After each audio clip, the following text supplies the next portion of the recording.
Imagine Europe in 1812, dominated by one man's ambition, Napoleon Bonaparte. He had crushed armies across the continent, crowned himself Emperor of France, and believed nothing could stand in his way.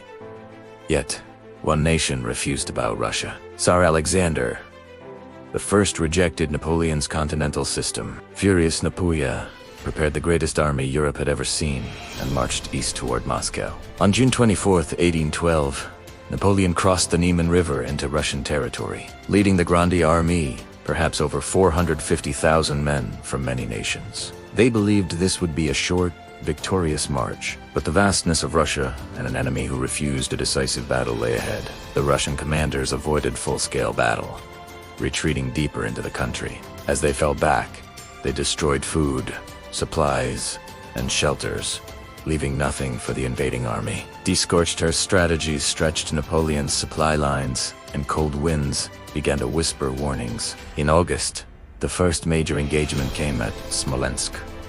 On the Neman River, Napoleon's artillery thundered, and French forces eventually seized the city, but at enormous cost. Smolensk was burned to the ground, its people scattered, and the Russians slipped away yet again.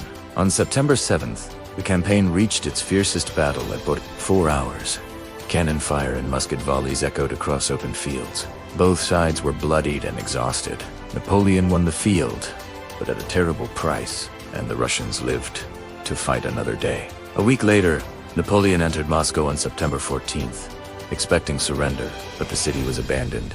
Empty streets, silent walls, then flames erupted.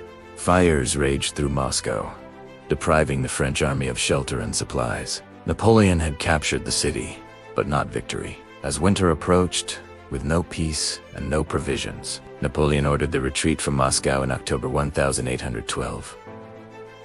What had been the largest army in Europe was now a broken one. Starvation, cold, disease, and harassment by Russian forces decimated the survivors. Only a fraction of the Grande Armée would make it home. Before winter fully closed in, a critical fight occurred at Maloyaroslavets.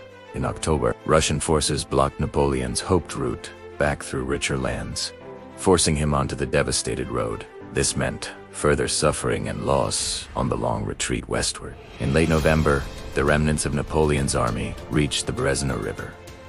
Facing Russian forces on both sides, commanders scrambled to build bridges. Many perished in the frozen waters.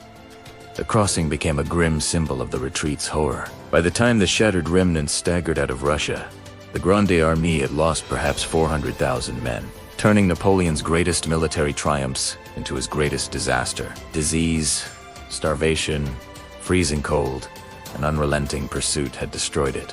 This campaign marked the beginning of the end for Napoleon's dominance in Europe, and taught a harsh lesson that no army, no matter how great, could conquer the vastness of Russia.